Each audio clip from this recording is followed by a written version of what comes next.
Can you please introduce yourself? My name is Ira Hoy. I'm serve as a medical service lieutenant in a 12th Special Force Brigade Azov in National Guard of Ukraine. Welcome, Ira. Thank you. Have you always been in the armed forces or have you entered and take this job after the full-scale invasion? I started my service a little bit more than 2 years ago, and previously I was just a regular civilian person. Where were you when the full-scale invasion began, and what was your first thought? I remember that I was in Kiev. From my background, I'm a neuroscientist. I'm a master of neuroscience, and I had a job in an innovation field in a clinical research. I was in Kiev. I just remember that I had this feeling that something will happen.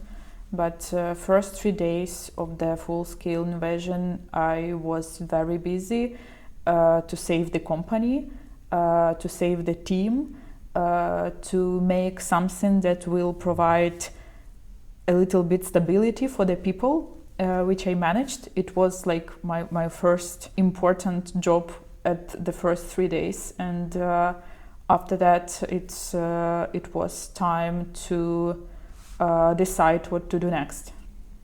Why didn't you leave the country, and what triggered you to join the armed forces instead? It was very rational decision. I can't say that it was something emotional. When situation with the full-scale invasion became too more understandable, the thinking about this was shifted, and I started to think more about me and how I can be most effective for my country. The decision was very realistic, to try to find the most relevant place for me, where I can use my skills, my education, my soft and hard skills to help protect the state of the country. That's why I stayed in Ukraine. Did you train, and how long did you do it? Actually, in our brigade training and study, it is something that we have by default. So the training and self-education and additional education, it is something that we have like on a normal base. And of course, all combatants, they get through the training procedure. This is tactical medicine, this is combat training, this is other specific trainings which more specific for each battalions or part of the work. When I joined to the Azov brigade, there was the time when we have very urgent task to organize the Azov care service, and it was urgent. We don't have time for that training or something like that. And I signed the contract and already started do my job. And in a parallel way, I studied and had a training, the tactical medicine and so on. So it was the parallel during my duty. But I can say that trainings and study, it is not something that we have only at the beginning. This is the normal baseline when we have it all the time while you're duty. How does a normal day look like in your job? I don't have normal days. The regular day, it is something that I can't describe. My service, it is more about the work with wounded soldiers and with soldiers who are back from Russian captivity. So I can't predict anything in my job. We can have 10 or more wounded soldiers in a different state. And I manage team in a different cities in Ukraine. So it is the full line of evacuation pathway, started from the front line. So that's why we don't have any regular days. Every day very different. It is working with soldiers, with clinics, with logistics, with evacuation, with air evacuation, with different types of doctors, surgeries, prosthetic specialized, and so on. But even in these circumstances, when we can't predict or plan it something because it is just impossible, we organized our unit very structured. We have operation procedure, we have instructions, we have algorithms how to act in a different situations. So this is help us even in circumstances when you can't plan anything, be pretty effective. What skills do you use the most? It is my skills that I previously had more from my previous civilian job, because the management, team operation, leadership, and so on, it is something that I used in a civilian life as well. Now these skills are very helpful, but critical thinking, fast reaction, and risk management, it is something that became more important and more stronger in the army than in a civilian life. So this is something that works now in a higher way. We joke that we will put on our CV after wartime 1 year in army, 5 years in a top management position in a big company. Have you faced any challenges or barriers as a woman in the armed forces? I think the construction that women in army have some challenges and barriers. It is a part of stigma that we have in our society, even in European Union, US, and Ukraine as well. From my perspective, it is not works in our brigade, because the first contribution that you can bring to the brigade, it is your skills, your effectiveness, your knowledge, your personal proactive position and ability to do your job. And this is more value that which gender you have. We have different examples of the women commanders. In our international unit, international department, the commander of department, it is a woman.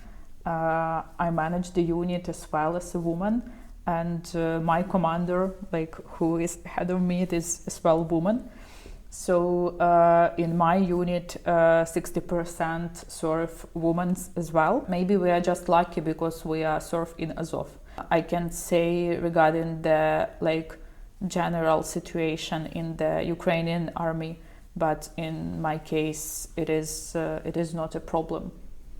It is not a challenge to be a woman. Of course, we still have some I could say problems which we just have because our generally army construction, it is something that we have from the Soviet Union historically. So the women's uniform and some women's careers development in the army, it is more difficult. But I think that Ukrainian brigades and army in general now goes through the very fast transformation. And it's, from my opinion, will be more and more including women in the army. And even now, they leads unit. They have ability to make a decision, to raise their voices, and this is much different than it was before the full-scale invasion. What has your service thought about leadership, teamwork, and resilience? We don't have any chance to be not resilient. It is the interesting fact that we don't have a lot of evidence-based information regarding the women leadership and resilience in a new Ukrainian army. So this is something where we have a big gap. More and more women now will go in the army. We will need more role models to recognize women as a part of the army. Who or what keeps you going during the harder days? My decision and my responsibility. I say it to my team that if we're there, that means that someday we make a decision to join to army. And for women it is different story, because men, they need to go to army, they have to by law. And if women go to army, that means that she already have some working experience, life experience, education, and she more rational came with decision to be in the army. What kind of support, training, equipment or teamwork has made the biggest difference to you? Something that makes different now, for example, choosing in which brigade I will go, it is the internal culture. It is something that will help you to develop yourself, because we have no idea how much years the war will be prolonged. So when I choose the brigade, I need to be ready to serve 5, 10, 15 years. I need to know where I will have opportunity to grow, to develop my skills, to have opportunity to be a part of some internal culture, to identify myself here in this place. These things makes more different than trainings and equipment, because this is the basic. What skills do you think your experience in the military has given you for your future career? And has your experience in the military given you also more confidence in your skills and leadership opportunities for the future? It is risk management. This is the first one, and maybe the most important one, because the speed and stress and circumstances in which you need to make a strong, effective and right decision. And the second one, I think that the work that we do now here in army, it is something that will be a basic of future development on our country. Our job, it is something that we do for the next 10, 20 years, and not only for Ukraine, because our experience that we have now and the practices and policies and approaches that we create now in the very different war, this is something that will help develop other countries in base of the country protection policy in the future. Soft skills, it is very important. It is like something that you never will study in the civilian life, that you are like trained here being in the army. And the result of this work and result of using these skills, it will be something that will be very useful in the future for other countries and for Ukraine as well. Do you think that the war of aggression against Ukraine has permanently changed the role of women in Ukraine's armed forces or in society more general? Of course. We now see the transformation of women's role in Ukraine. When woman civilian person, she the main person in a family, for example. She not only wait and cry and regret and worry about everyone. She managed the house, she managed the kids, she managed the business or something. She leads the family. She make a decision, and she puts herself some job that husband should do. So we see how women now transforms in their roles, and they can do different types of advocacy. If we will compare the advocacy topics which women have now in other countries, it is some rights, jobs, more salaries, and something like that. And women in Ukraine have on advocacy agenda very different topics. The people who are still in captivity, we have the movement of the women who every Sunday go to the square and protect the rights of people who are in a Russian captivity. This is women who save the culture. This is women who have in advocacy the rights of children, which was captured as well. We have women who has Nobel Prize for the peace, and this is change everything. In the beginning of the 20th century, to put something from yourself in a history, you need to be a woman who has 2 Nobel Prize and died on the workplace. Now the situation is pretty different. You just make decision and do the job which can change something in a world, in your country. When you think about the future after the war will end, do you still see yourself in the armed forces? For me, future is tomorrow. And tomorrow I will still in a uniform. But maybe I will back to my civilian life to do research, to develop science and innovation.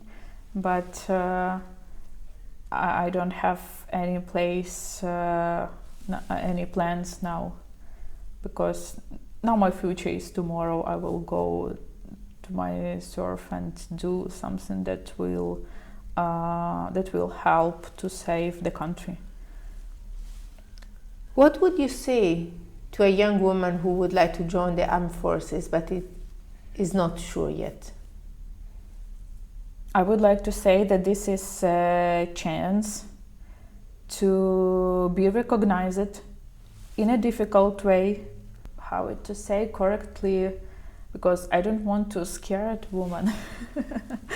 I would like to say that this is the place when you can influence each country who want to increase the number of women who will join army. They need to create the ability for them, understand how they can use their most effective skills to serve. It is important, and